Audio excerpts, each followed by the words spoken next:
안녕하세요. 친절한 제스입니다. 주말마다 미 차트 분석가 의견에 대해서 말씀드리고 있는데요. 오늘은 두 가지, 주요 지수 반등이 몇몇 중요한 이동평균에서 일어나고 있다. 반도체 업종 영머리 어깨형 진행 중인데 체크포인트가 무엇인가? 라는 의견에 대해서 갖고 와봤습니다. 시작해 보도록 하겠습니다. 먼저 첫 번째, 여기는 다우존스 지수고요. 여기는 S&P 500 지수입니다. 차트를 보시면 주요 지수가 200일 이평선을 유지하고 있다. 중요한 것은 이번 주 반등이 몇몇 중요한 이동평균에서 일어나고 있다는 점이다. 다우존스 지수는 작년 12월 말 요 지지 라인과 그 다음에 200일 이평선의 지지를 받고 반등을 보였습니다. 이는 기술적으로 잠재적인 차트 지지에서 반등하는 것을 보여주기 때문에 이 차트 분석가는 현 박스권을 유지할 수 있었다. 이 박스권이라는 것은 다우존스 지수는 200일 평선과 작년 12월 저점 그리고 요 고점들 요 사이에서의 움직임이 유지되고 있다라고 이야기를 하고 있고요. S&P 500 지수는 지난 목요일 보시면 200일 이평선을 지지받고 반등하면서 금요일에도 상승세로 돌아가면서 200일 이평선 지지와 50일 이평선 돌파의 모습을 보인 상태라고 이야기하고 있습니다. 또 보시면 QQQ, 나스닥 지수 ETF와 IWM, 중소형 지수로 이루어진 러셀 2000 지수 ETF의 경우에도 보시면 차트를 보시면 200일 이평선에서 반등하는 것을 보여주고 러셀 2000 지수 ETF는 지난 몇 달 동안 시장에서 가장 강력한 부분 중에 하나였는데 중기 이평선인 200일 이평선이 아니라 50일 이평선에서 지지를 받고 반등하는 것을 보여주는 것이 조금 좋은 모습이다. 그 이유는 중소형주의 상승주들은 보통 주식의 좋은 신호라고 이야기를 하고 있는데 일반적으로 중소형주가 초기에 상승 트렌드를 보이면서 강하게 되면 따라서 대형주로 포진된 주요 지수 또한 여기에 덩달아 따라서 턴하는 모습을 보인다라는 역사적인 통계가 있기 때문에 이와 같은 이야기를 하고 있습니다. 즉 중소형 지수로 포진된 러셀 2000 지수 또는 그 ETF가 어떤 방향성을 보이는가를 유심히 살피는 것도 현재 시점에서 좋다라고 이야기하고 있습니다. 그 다음은요.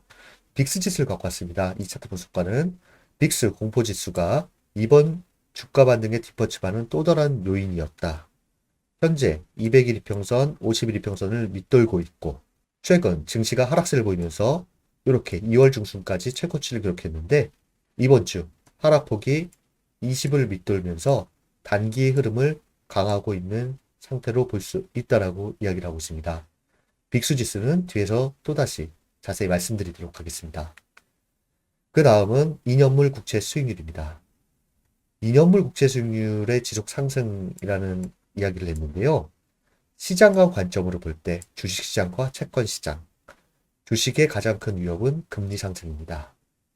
위에 이 그림은 2007년 이후에 가장 높은 수준으로 상승한 것을 보여주는 차트입니다.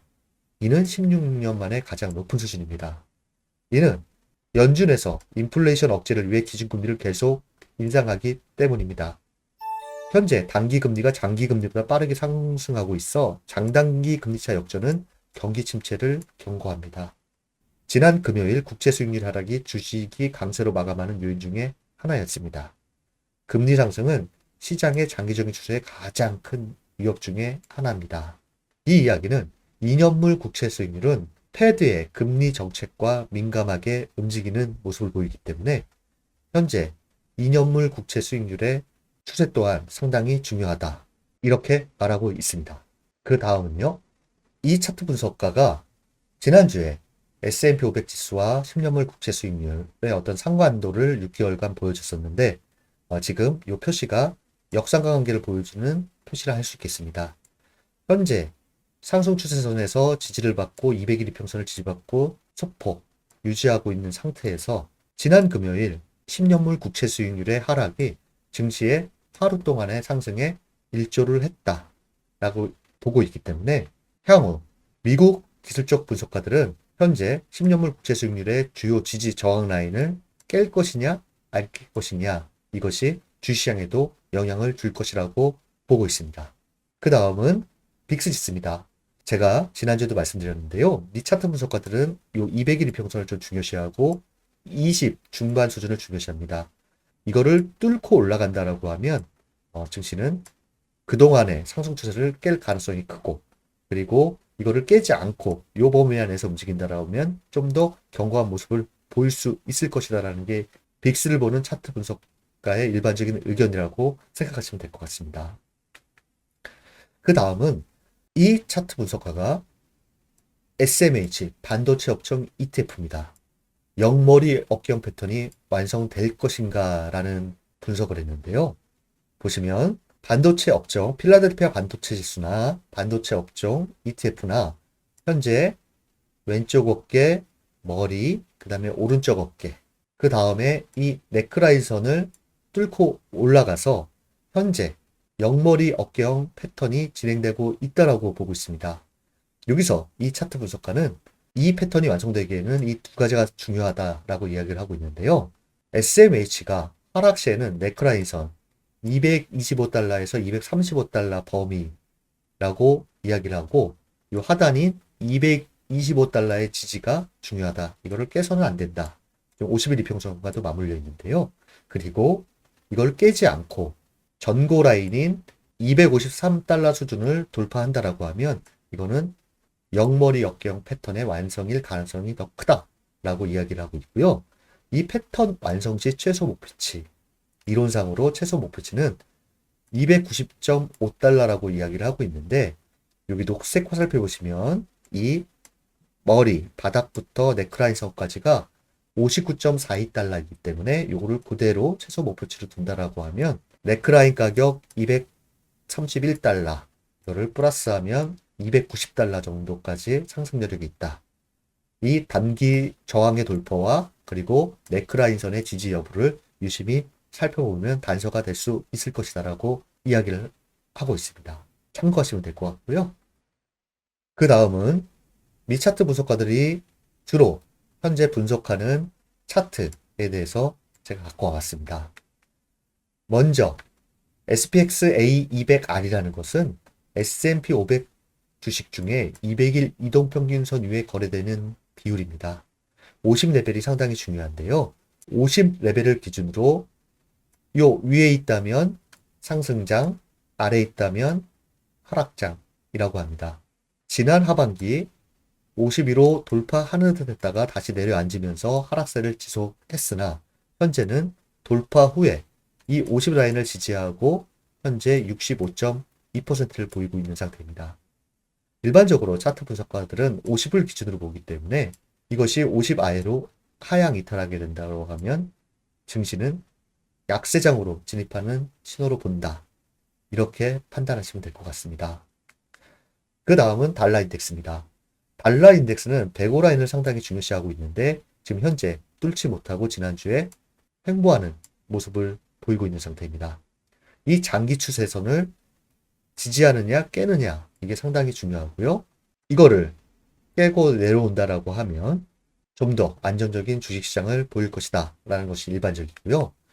달러 인덱스와 10년물 국채금리와 현재 상관관계를 보이는 금 같은 경우에는 주요 지지라인에서 지지를 받았고, 보시면 현재 역상관관계를 보이고 있는 상태에서 지난주 소폭 둔화되고 하락을 하면서 금 가격 또한 반등하는 모습을 보이고 있습니다. 서로 상관관계가 있는 자산들을 같이 본다면 전체 시장의 흐름에 대해서 좀 더 판단하기 좋다라는 것이 현재 시장에 대한 의견들입니다. 그 다음은요, 비트코인인데요. 비트코인은 일반적으로 24,000달러에 안착을 하게 되면 2만 달러 후반대 그리고 3만 달러 전후까지 상승을 할 것이다라고 일반적으로 기술적 분석가들이 보고 있는데, 현재 24,000달러 안착에 실패하고 요 박스 상단부에 지금 지지를 받고 있는 상태입니다. 그렇기 때문에 이 박스 상단부의 지지가 중요하고 24,000달러의 돌파 및 안착이 중요하다. 추가 상승을 위해서는. 그리고 박스 안으로 진입할 경우에는 결국 200일 이평선과 이 박스 안에서 방향 모색 과정으로 갈 수도 있다라는 것이 일반적인 의견인 것 같습니다. 그 다음은 CRB 지수, 상품 지수입니다.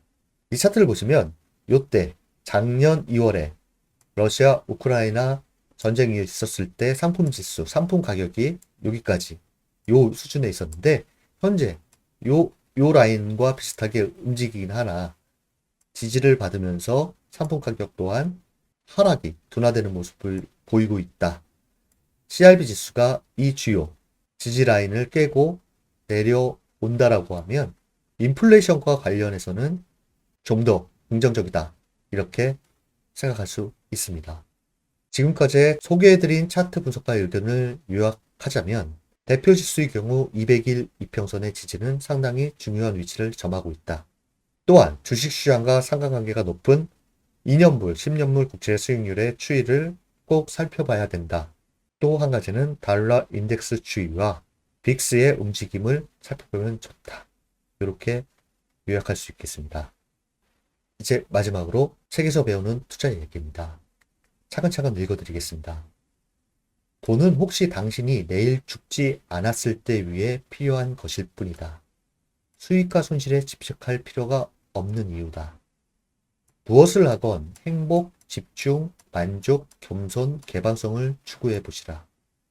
역설적으로 당신의 수익성도 매우 좋아질 것이다. 라고 이야기를 하고 있는데요. 심리적인 측면을 이야기하고 있는 것 같습니다. 주식시장과 관련된 심리적인 명언들은 거의 비슷합니다. 인생을 살아감에 있어서 좋지 못한 감정들, 욕심, 집착, 미련, 이와 같은 것을 주식 투자에도 버리면 당신의 수익성에도 좋다라는 이야기를 많이 하는 것 같습니다. 이번 주 미 증시는 미국 시각으로 화요일, 수요일 파월 연준 의장의 의회 증언에 시장은 좀 관심을 가지고 있고요. 가장 중요한 것은 금요일 고용 보고서가 나옵니다. 이 부분을 시장에서 어떻게 소화하는가를 주식시장과 상관 있는 여러 투자 자산들의 움직임을 살펴보신다면 3월에 전반적인 시장 방향을 유추하는 데 좋지 않나 생각됩니다. 월가의 최대 비관론자인 모건 스탠리의 마이클 윌슨의 경우 대표 지수의 200일 평선의 지지, 그 이후 상승이 나온다라고 하면 그것이 이번 단기 상승의 마지막일 수도 있다. 3월은 좀 힘든 장이 될 수도 있을 것이다. 라고 이야기를 하는데요. 이분께서는 작년에 올 초 실적 발표를 통해서 증시는 다시 바닥을 한번 찾을 것이다 라고 얘기했는데 그것은 깨진 상태에서 현재 3월에 올 가능성이 크다라고 이야기를 하고 있습니다. 작년에는 상당히 지수에 대한 전망을 잘 맞췄는데요. 올해에는 아직까지 삐걱하긴 합니다. 하지만 유능한 투자 전략가이기 때문에요. 이분의 예상대로 3월에 힘든 장이 될지 아닐지 귀추가 주목됩니다. 이번 한 주 3월에도 여러분들을 응원합니다. 감사합니다.